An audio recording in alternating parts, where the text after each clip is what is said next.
हाँ, तो अभी हम लोगों ने क्या पढ़ रहे थे, तो हम लोग वेलोसिटी टाइम ग्राफ के बारे में डिस्कशंस कर रहे थे। और वेलोसिटी टाइम ग्राफ में हम लोगों ने यहाँ पे एक एक्सेलरेटेड मोशन के बारे में पढ़ा, जहाँ पे हमने देखा कि मोशन हमारा क्या है, नॉन यूनिफॉर्म है, बट एक्सेलरेशंस क्या है यहाँ पे, यूनिफॉर्म। अब जो हमारा दूसरा सिचुएशंस है, इस दूसरे सिचुएशंस में आप देखो कि यहाँ पे ऑब्जेक्ट की जो इनिशियल वेलोसिटी है वो ज़्यादा है, और जो फाइनल वेलोसिटी है वो धीरे धीरे होके क्या है, नीचे की तरफ आया है, फाइनल वेलोसिटी 0 हो गई। तो यहाँ पर भी जो ये मोशन है, अगर हम लोग इस मोशन के बारे में बात करें तो once again motion is non uniform motion है, ठीक है। साथ में एक्सेलरेशन जो है, अगर एक्सेलरेशन के बारे में बात करें तो एक्सेलरेशन जो हमारा है वो नेगेटिव है। नेगेटिव क्यों है, प्लीज यहां पे ध्यान दो, ठीक है। नेगेटिव क्यों है, क्योंकि एक्सेलरेशन मोशन के अपोजिट डायरेक्शन में है, इसीलिए वेलोसिटी धीरे धीरे घटती चली गई है। अगर एक्सेलरेशन आपका नेगेटिव होगा तो वेलोसिटी क्या होगी, कम होगी। यानी कि acceleration is in opposite direction of motion, but acceleration का डायरेक्शन मोशन के ही डायरेक्शन में हो। छोटा छोटा इंफॉर्मेशन है, बट ये आपके करियर में बड़ा डिफरेंस क्रिएट करेगा, ठीक है। और ये बड़ा डिफरेंस अभी से क्रिएट होता है, या तो आप क्रिएट करने का नहीं ट्राई करो, ठीक है, इसी तरीके से पढ़ते रहो, धीरे धीरे क्या हो जाएगा, जो पढ़ाई वाली लाइन है खत्म होती चली जाएगी, डिमिनिश्ड होती चली जाएगी, ठीक है। आपका करियर जो ऊपर जाना चाहिए वही हो गया कि आपका बुद्धि ऐसे बढ़ रहा है, लेकिन आपका एक्सेलरेशन क्या है, उसको नीचे की तरफ धक्का मार रहा है, ठीक है। नेगेटिव एक्सेलरेशन मत करो लाइफ में, पॉजिटिव एक्सेलरेशन करो, ताकि जहां तक आप जा सकते हो उसके भी आगे निकल जाओ। उसके लिए मेहनत लगाना पड़ता है। आज अभी एक पेरेंट्स आए हुए थे, एग्जाम्पल देखो कि कितना, यानी कि रिजल्ट में वेरिएशंस आ जाता है। Same school, same set of teacher, school वाले और ट्यूशन वाले, बट एक बच्चा अपने ही स्कूल में 10th में टॉप कर जा रहा है, पूरे स्कूल में टॉपर है, ठीक है। और उसी स्कूल का बच्चा मेरे से ही पढ़ता है, और उसकी हालत ऐसी है कि साइंस नहीं ले पा रहा है, इम्प्रूवमेंट बढ़ना पड़ रहा है, क्योंकि मैथ्स और साइंस दोनों में उसके मार्क्स 50 से कम है। एग्रीगेट देखो, दो क्राइटेरिया समझ लो, 10th में अगर साइंस चाहते हो, ठीक है, या कोई भी सब्जेक्ट की फ्लेक्सिबिलिटी चाहते हो कि कोई भी सब्जेक्ट ले सके, तो मैथ और साइंस में कम से कम 50% चाहिए, और एग्रीगेट 55% चाहिए। लगता है कि बहुत आसान है, बट इसमें भी दिक्कत आती है। बच्चों को मैथ्स में कभी 48 आ जाता है, कभी साइंस में 45 आ जाता है, और इस कारण से उनको वो सब्जेक्ट जो चाहिए वो मिल ही नहीं पाता। बच्चा पास है, लेकिन फिर भी उसको इम्प्रूवमेंट बढ़ना पड़ रहा है, क्योंकि वो चाह रहा है कि मैं साइंस लेके पढ़ूं, ठीक है। उसके पापा भी चाह रहे हैं कि साइंस लेके मेरा बच्चा पढ़े, बट इतने मार्क्स नहीं है, एग्रीगेट 55 से ऊपर है, बट इतने मार्क्स मैथ साइंस में नहीं है, क्योंकि वो उसको मैथ मिल जाए और साइंस मिल जाए। तो क्या आप इसी सिचुएशन से आप लोग भी ट्रेवल करना चाह रहे हैं, या उससे बेटर सिचुएशन से लाइफ में आगे बढ़ना चाह रहे हैं? और ये कर पाना बहुत आसान है, ठीक है। ये क्राइटेरिया तो मिनिमम क्राइटेरिया है जिसको हर एक बच्चा क्रॉस कर सकता है। मैं चाहता हूं कि आप अच्छे मार्क्स लाएं, और जो सब्जेक्ट है वो आप कॉम्बिनेशन के साथ पढ़ें। मैं ये नहीं चाहता कि खराब मार्क्स लाके आप ह्यूमैनिटीज पढ़ें, मैं चाहता हूं कि सबसे बेस्ट मार्क्स लाके ह्यूमैनिटीज लें। आप आर्ट्स पढ़ें, आप कॉमर्स पढ़ें, आप साइंस पढ़ें, बट अंडर कंपल्सन नहीं कि आपको यही सब्जेक्ट मिल पाएगा। बॉस, आपको ये नहीं मिल सकता है।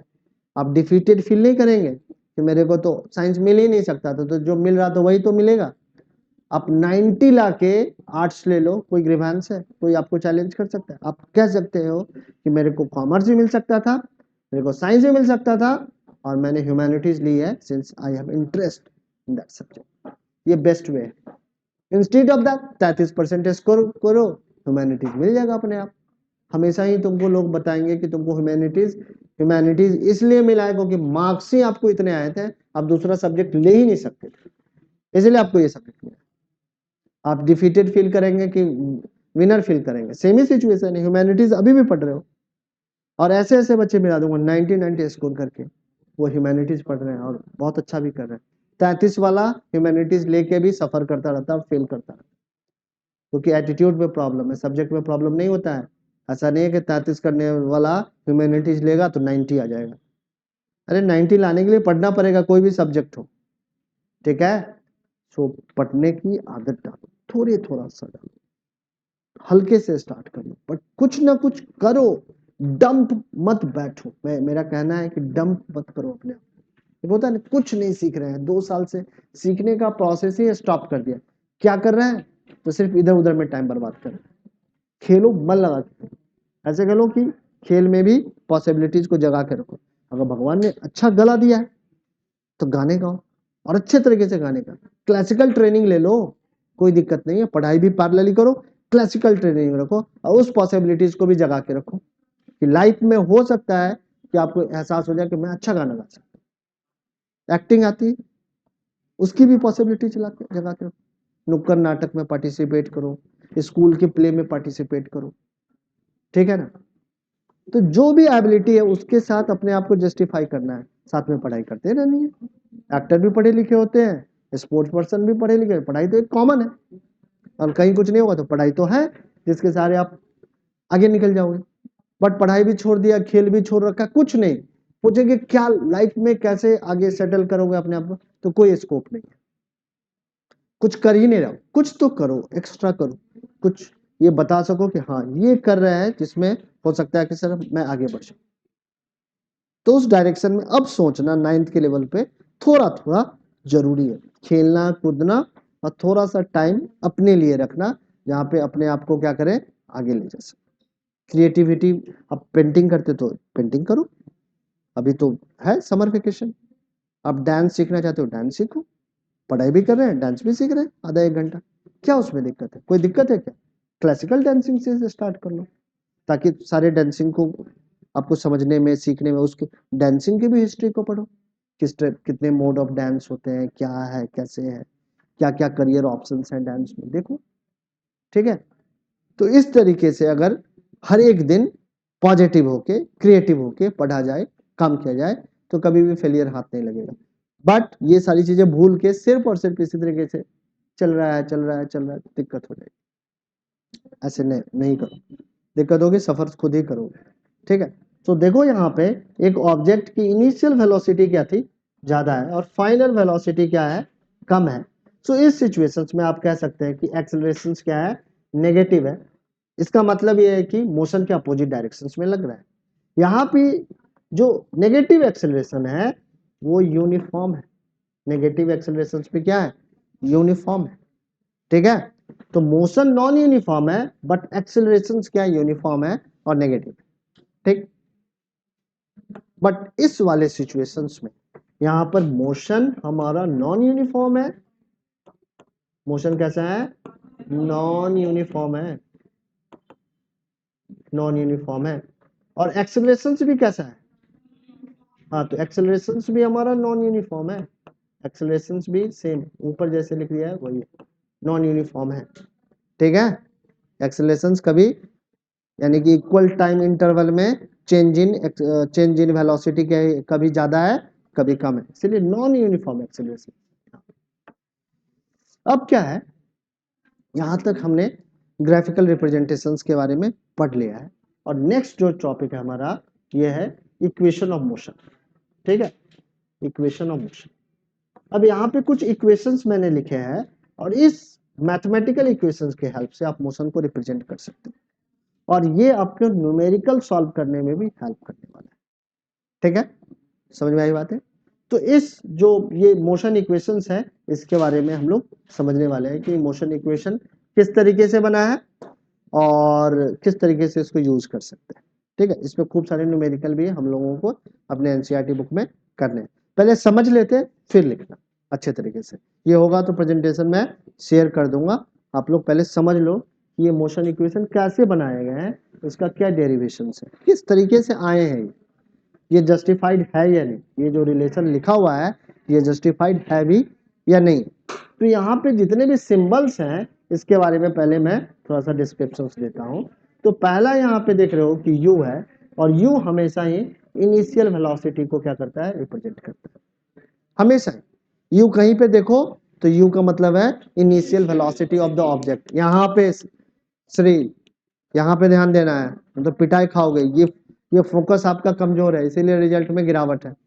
इंटेलिजेंसिया में कोई कमी नहीं है, ध्यान में कमी है, ठीक है। तो u हमेशा ही इनिशियल वेलोसिटी को क्या करेगा, रिप्रेजेंट करेगा। a किसको रिप्रेजेंट करेगा, हमेशा ही एक्सेलरेशंस को, s हमेशा ही डिस्टेंस को, t हमेशा ही टाइम को, v फाइनल वेलोसिटी को, ठीक है। सो पहला हमारा रिलेशन क्या है, तो पहला हमारा रिलेशन है v is equal to u plus at। This is the first motion equation. दूसरा क्या है, s is equal to ut plus half at square. This is the second equation. And third one is v square minus u square is equal to 2as, ठीक है। अब तीनों motion equations के derivations को समझते हैं कि कैसे ये डिराइव हुआ है, ठीक है। सो यहाँ पे ग्राफ पे चले आते हैं। ग्राफ पे मैंने यहाँ पे वेलोसिटी टाइम ग्राफ ड्रॉ किया है। It is the graph of velocity time graph है। यहाँ पे y एक्सिस पे वेलोसिटी को रखा है और x एक्सिस पे टाइम को रखा है। इनिशियल वेलोसिटी 0th टाइम में इनिशियल वेलोसिटी क्या थी, u थी। And after the t time that object the velocity of v। So basically ये v वेलोसिटी इसकी है, टाइम कितना है, तो t टाइम लगा है। सो इनिशियली एक ऑब्जेक्ट हमारा u वेलोसिटी से चल रहा था and after the t time it attain, इधर ध्यान दे दो, ठीक है। t टाइम के बाद इसकी वेलोसिटी कितनी हो जा रही है, v हो जा रही है। टाइम टेकन कितना है, t, ठीक है। अब जो इनिशियल वेलोसिटी है वो किससे रिप्रेजेंट होगा, तो OA किसको रिप्रेजेंट करेगा, u को, क्योंकि ये जो लेंथ है वो u के इक्वल है। और जो OE है या कह दो कि जो BC है ये क्या करेगा, v वैल्यू को रिप्रेजेंट करने वाला है, ठीक है। और ये जो BD है ये किसको रिप्रेजेंट करेगा, तो v माइनस u को रिप्रेजेंट करेगा। करेगा या नहीं करेगा। अब हम लोग चलते हैं, ये सारी चीजें रिप्रेजेंटेशन समझ लिए हैं। तो एक्सेलरेशंस का डेफिनेशन क्या है, तो एक्सेलरेशंस का जो डेफिनेशन है वो ये कहता है change in velocity per unit time. Change in velocity in per unit time is called acceleration. So change in velocity कितना है, तो वेलोसिटी में जो चेंज है वो यही है ना, bd is the change in velocity and time taken is ad। Time taken क्या है, यहां से यहां तक क्या है, टाइम टेकन है। अब ये BD को एज इट इज रखा और AD जो है वो हमारा OC के इक्वल है, ठीक है, तो OC लिख दिया। अब BD क्या होगा, V माइनस यू, जैसा कि मैंने लिखा था यहाँ पे V माइनस यू, और OC क्या है, T है। So A is equal to V minus u. So T को अगर हम लोग इस साइड ले जाए तो V minus u is equal to 8। तो इस तरीके से ये पहला मोशन इक्वेशन हमारा डिराइव हो जाता है। फाइनली तुमको ये मिलेगा, समझ में आया। तो ये ग्राफ बनाना है, पहली बात ग्राफ पे ठीक से तरीके से सारी चीजों को रिप्रेजेंट करना है और उसी कंसिडरेशंस को पहले लिख लेना है और फिर इस तरीके से डेरिवेशंस करना है। तो आज की क्लास में इतना ही रहने देना है, अगली क्लास में फिर हम लोग इसके आगे बढ़ेंगे, ठीक है। तो आज का सेशन हम लोग यहीं पे स्टॉप करते हैं।